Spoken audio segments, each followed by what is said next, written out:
Hello all, ഞാൻ ഇന്ന് സംസാരിക്കാൻ പോകുന്നത് വെർച്വൽ ഓട്ടിസത്തിനെ കുറിച്ചാണ്. എൻ്റെ പേര് അക്ഷയ കൃഷ്ണൻ, പ്രയത്നയിലെ സ്പീച്ച് ലാംഗ്വേജ് പത്തോളജിസ്റ്റ് ആയിട്ട് വർക്ക് ചെയ്യുന്നു. നമ്മൾ വെർച്വൽ ഓട്ടിസത്തിനെ കുറിച്ച് സംസാരിക്കുന്നതിന് മുമ്പ് ഓട്ടിസം എന്താണ് എന്നറിഞ്ഞിരിക്കണം. ഓട്ടിസം എന്ന് പറയുന്നത് ഒരു ന്യൂറോ ഡെവലപ്മെന്റൽ ഡിസോർഡർ ആണ്. അതിൻ്റെ ടു മെയിൻ ഫീച്ചേഴ്സ് ആണ് lack of social communication and സ്റ്റീരിയോടിപ്പിക്കൽ behaviours. Lack of social communication എന്ന് പറയുമ്പോൾ ബാക്കി ആൾക്കാരുമായിട്ട് ഇടപഴകാനുള്ള ബുദ്ധിമുട്ടാണ്. സ്റ്റീരിയോടിപ്പിക്കൽ ബിഹേവിയേഴ്സ് എന്ന് പറയുമ്പോൾ റിപ്പീറ്റഡ് ആയിട്ട് ഏതെങ്കിലും ആക്ടിവിറ്റീസ് ചെയ്യുക, അല്ലെങ്കിൽ ഫിംഗർ മൂവ്മെന്റ്സ് കാണിക്കുക, അങ്ങനത്തെ കാര്യത്തിനെയാണ് നമ്മൾ സ്റ്റീരിയോടിപ്പിക്കൽ ബിഹേവിയേഴ്സ് എന്ന് പറയുന്നത്. ഇനി വെർച്വൽ ഓട്ടിസം എന്ന് പറയുമ്പോൾ ഈ പറയുന്ന ഫീച്ചേഴ്സ് എല്ലാം തന്നെ കാണുന്നു, പക്ഷെ because of excessive screen exposure ആയിരിക്കും. ഈ വെർച്വൽ ഓട്ടിസം എന്ന ടേം കോയിൻ ചെയ്തത് ഒരു റൊമാനിയൻ സൈക്കോളജിസ്റ്റ് ആണ്, ഡോക്ടർ മാരിയൽ സാൻസർ, ഇൻ ദ ഇയർ 2014. ശരിക്കും അങ്ങേര് ചെയ്ത കാര്യം എന്താണെന്ന് വെച്ചാൽ 2012 to 2017 വരെ ഒരു റിസർച്ച് ആണ് കണ്ടക്ട് ചെയ്തത്. അതിൽ നിന്ന് മനസ്സിലായ രണ്ട് കാര്യങ്ങളാണ്. ഒന്ന്, 3 വയസ്സിലും താഴെയുള്ള കുട്ടികൾക്ക് ഒരുപാട് നേരം സ്ക്രീൻ എക്സ്പോഷർ ചെയ്തു കഴിഞ്ഞാൽ അവരിൽ ഈ ഓട്ടിസം ലൈക്ക് ട്രേറ്റ്സ് കാണപ്പെടുന്നുണ്ട്. രണ്ടാമത്തെ കാര്യം, ഇത് നേരത്തെ മനസ്സിലാക്കി ട്രീറ്റ് ചെയ്ത് കഴിഞ്ഞാൽ ഇതൊന്ന് കംപ്ലീറ്റ്ലി പുറത്തേക്ക് വരാൻ പറ്റും എന്ന കാര്യമാണ്. അടുത്ത ഞാൻ സംസാരിക്കാൻ പോകുന്നത് autism spectrum disorder and virtual autism തമ്മിലുള്ള ഡിഫറൻസസ് ആണ്. പ്രൈമറി ഡിഫറൻസ് തന്നെ അതിൻ്റെ കോസ് ആണ്. ഓട്ടിസം എന്ന് പറയുന്നത് അതിനൊരു ന്യൂറോ ബയോളജിക്കൽ ഒറിജിൻ ഉണ്ട്, എന്നാൽ virtual autism is purely caused by excessive screen exposure. Second thing ആണ് റിവേഴ്സബിലിറ്റി. ഓട്ടിസം സ്പെക്ട്രം ഡിസോർഡർ എന്ന് പറയുന്നത് അത് റിവേഴ്സബിൾ അല്ല, അതൊരു ഡിസീസ് അല്ല ടു കംപ്ലീറ്റ്ലി ഗെറ്റ് ക്യൂർ. ഒരിക്കൽ അത് ഡയഗ്നോസ് ചെയ്ത് കഴിഞ്ഞാൽ ലൈഫ് ലോങ് അത് ഡയഗ്നോസ്ഡ് ആണ്. എന്നാൽ വെർച്വൽ ഓട്ടിസം കംപ്ലീറ്റ്ലി റിവേഴ്സബിൾ ആണ്, given appropriate treatment on time. അടുത്തത് വരുന്നത് പ്രൊഗ്നോസിസ് ആണ്. ഓട്ടിസം സ്പെക്ട്രം ഡിസോർഡറിന് നമുക്ക് പ്രൊഗ്നോസിസ് കാണാൻ പറ്റും, പക്ഷെ അത് ഒരുപാട് ഫാസ്റ്റ് ആയിരിക്കില്ല. സോ അവരുടെ ഒപ്റ്റിമൽ ലെവലിൽ ഫങ്ഷനിങ് എന്ന ഒരു ലെവൽ വരെ നമുക്ക് കൊണ്ടുവരാനായിട്ട് പറ്റും. എന്നാൽ faster, better and extraordinary prognosis ആണ് വെർച്വൽ ഓട്ടിസത്തിൽ കാണാൻ പറ്റുന്നത്. ഈ ഡിഫറൻസസ് ആണ് ഓട്ടിസം ആൻഡ് വെർച്വൽ ഓട്ടിസം തമ്മിലുള്ളത്. അടുത്തൊരു ഇമ്പോർട്ടൻറ്റ് ക്വസ്റ്റ്യൻ ആണ്, സ്ക്രീൻ എക്സ്പോഷർ കാരണം എങ്ങനെയാണ് ഓട്ടിസ്റ്റിക് ട്രേറ്റ്സ് വരുന്നത് എന്നുള്ളത്. അതിന് എക്സ്പ്ലനേഷൻ ആണ് ഞാനിപ്പോൾ തരാൻ പോകുന്നത്.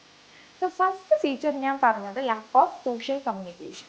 കുട്ടികൾ സ്ക്രീനുമായിട്ട് എക്സ്പോസ്ഡ് ആയിരിക്കുമ്പോൾ അവർക്ക് ചുറ്റുപാടിലുള്ള ആൾക്കാരുമായിട്ട് ഇൻട്രാക്ഷൻ നടക്കുന്നില്ല, ഒരു കോൺവെർസേഷനിൽ എൻഗേജ് ചെയ്യുന്നില്ല. അതുകൊണ്ട് തന്നെ അവർക്ക് ബാക്കി ആൾക്കാരുമായിട്ട് എങ്ങനെയാണ് സോഷ്യലി കമ്മ്യൂണിക്കേറ്റ് ചെയ്യേണ്ടത് എന്നൊരു ഐഡിയ കിട്ടുന്നില്ല.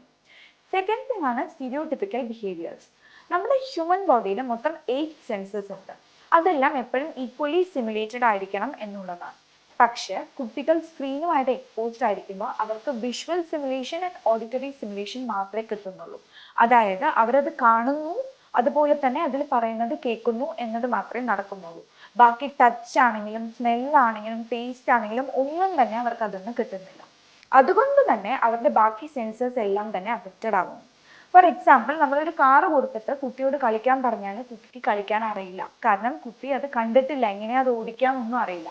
അതുകൊണ്ട് തന്നെ കുട്ടികൾ അത് എടുത്തിട്ട് അതിങ്ങനെ കാണിക്കുക, അല്ലെങ്കിൽ അതിന്റെ വീൽസ് നോക്കുക എന്ന രീതിയിലായിരിക്കും അതുമായിട്ട് കമ്മ്യൂണിക്കേറ്റ് ചെയ്യുന്നത്. സോ അതാണ് സ്റ്റീരിയോടിപ്പിക്കൽ ബിഹേവിയേഴ്സിന്റെ ഒരു റീസൺ ആയിട്ട് വരുന്നത്. പാരൻസ് പലപ്പോഴും ചോദിക്കുന്ന വേറൊരു ക്വസ്റ്റ്യൻ ആണ്, ഈ സ്ക്രീൻ എടുത്തു മാറ്റി കഴിഞ്ഞാൽ കുട്ടികൾ ടാൻട്രംസ് ത്രൂ ചെയ്യുന്നു, അവർ ദേഷ്യപ്പെടുന്നു, അവർ അഗ്രസീവ് ആവുന്നു എന്ന കാര്യങ്ങളാണ്. അഫ്കോഴ്സ് അവരതൊക്കെ ചെയ്യും, കാരണം സ്ക്രീനുമായിട്ട് എക്സ്പോസ്ഡ് ആയിട്ട് ഇരിക്കുമ്പോൾ കുട്ടികൾക്ക് ഭയങ്കര റിലാക്സിങ് എഫക്റ്റ് ആണ് കിട്ടുന്നത്. അത് ആസ്വദിച്ച് അവർ ഹാപ്പി ആയിട്ട് ഒരു സ്ഥലത്ത് ഇരുന്ന് ചെയ്തിരുന്നാൽ മാത്രം മതി. വേറൊരു മൂവ്മെന്റോ വേറെ ഫിസിക്കലി എൻഗേജിങ് ആയിട്ട് ഒരു ആക്ടിവിറ്റി ഇല്ല. സോ അവർ റിലാക്സ്ഡ് ആണ് ടോട്ടലി. അപ്പൊ ഇത് മാറ്റിക്കഴിഞ്ഞാൽ ഓഫ്കോഴ്സ് അവർ അങ്ങനത്തെ ടാൻട്രംസ് ത്രൂ ചെയ്യും. ബട്ട് അവർക്ക് നല്ല അഡാപ്റ്റീവ് എഫക്റ്റ് ഉണ്ട്. കുട്ടികൾ പെട്ടെന്ന് തന്നെ ഒരു എൻവയോൺമെന്റുമായിട്ട് അഡാപ്റ്റ് ചെയ്യുന്ന ഒരു കേപ്പബിലിറ്റി ഉള്ളതാണ്. സോ ഇത് മാറ്റിയാൽ ഒരു 2-3 ഡേയ്സ് ഇങ്ങനത്തെ ടാൻട്രംസ് ഒക്കെ അവർ ത്രൂ ചെയ്യും, പക്ഷെ അത് കഴിഞ്ഞിട്ട് അവർ അതുമായിട്ട് അഡാപ്റ്റ് ചെയ്ത് വരും. സോ അതുകൊണ്ട് പെട്ടെന്ന് തന്നെ മാറ്റുന്നതായിരിക്കും എപ്പോഴും നല്ലത്. അടുത്ത് ഞാൻ സംസാരിക്കാൻ പോകുന്നത് പ്രോഗ്നോസിസിനെ കുറിച്ചാണ്. ഞാൻ നേരത്തെ പറഞ്ഞു വെർച്വൽ ഓട്ടിസം കംപ്ലീറ്റ്ലി റിവേഴ്സബിൾ ആണ്, അതിന്ന് പുറത്തേക്ക് കംപ്ലീറ്റ് ആയിട്ട് വരാൻ പറ്റും എന്നുള്ളത്. സോ 2 ഇയേഴ്സിന് താഴെ തന്നെ നിങ്ങൾക്കത് മനസ്സിലായി കഴിഞ്ഞാൽ അത് കംപ്ലീറ്റ് ആയിട്ട് സ്ക്രീൻ എക്സ്പോഷർ നിർത്തിയിട്ട് അപ്രോപ്രിയേറ്റ് ആയിട്ടുള്ള ട്രീറ്റ്മെന്റ് കൊടുത്തു കഴിഞ്ഞാൽ പെട്ടെന്ന് തന്നെ അതിന് നമുക്ക് പുറത്തു വരാനായിട്ട് സാധിക്കും. 3 ഇയേഴ്സിന് താഴെയാണ് നിങ്ങൾ കണ്ടുപിടിച്ചെന്നുണ്ടെങ്കിൽ സിഗ്നിഫിക്കൻ്റ് ആയിട്ടുള്ള ഒരു പ്രോഗ്രസ് കാണും, പക്ഷെ കുറച്ച് സമയം എടുക്കും. എന്നാൽ 3 വയസ്സ് കൂടുതലായി കഴിഞ്ഞാൽ ഇന്റർവെൻഷൻ്റെ ടൈം ഡ്യൂറേഷൻ ഇത്ര ലോങ് ആയാലും അതിൽ നിന്ന് നമുക്ക് സിഗ്നിഫിക്കൻ്റ് ആയിട്ടുള്ള ഒരു പ്രോഗ്രസ് കൊണ്ടുവരാൻ പറ്റും. ഒരുപാട് ലേറ്റ് ആയി കഴിഞ്ഞാൽ അതിൽ നിന്ന് പുറത്തു വരാനുള്ള ബുദ്ധിമുട്ടും ഉണ്ടാവും, എന്നാൽ നമുക്ക് പ്രോഗ്രസ്സും അത്ര നന്നായിട്ട് കൊണ്ടുവരാനായിട്ട് പറ്റില്ല. സോ എപ്പോഴും പറയുന്ന പോലെ ഏർലിയർ ദ ബെറ്റർ. അടുത്തത് പാരൻസായി നിങ്ങൾക്ക് വീട്ടിൽ എന്തൊക്കെ ചെയ്യാൻ പറ്റും എന്ന കുറച്ച് ടിപ്സ് ആണ് ഞാൻ പറഞ്ഞുതരാൻ പോകുന്നത്. ഫസ്റ്റ് തിങ്, സ്ക്രീൻ എക്സ്പോഷറിനായിട്ട് സ്ട്രിക്റ്റ് ആയിട്ട് ഒരു ഷെഡ്യൂൾ പ്രിപ്പയർ ചെയ്യുക, അത് ഫോളോ ചെയ്യുക.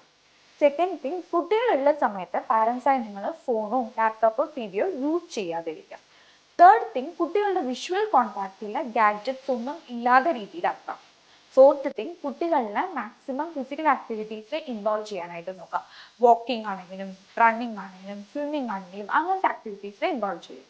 ഫിഫ്ത്ത് തിങ്, നിങ്ങളെ കുട്ടികളുമായിട്ട് മാക്സിമം ഇൻട്രാക്ട് ചെയ്ത് ടൈം സ്പെൻഡ് ചെയ്ത് അത് പ്രൊഡക്റ്റീവ് ആക്കാനായിട്ട് നോക്കാം. ഇത്രയും ടിപ്സ് നിങ്ങൾ ഫോളോ ചെയ്താൽ തന്നെ കുട്ടികൾ മാക്സിമം സ്ക്രീനുമായിട്ടുള്ള എക്സ്പോഷർ കുറഞ്ഞു വരും. Thank you.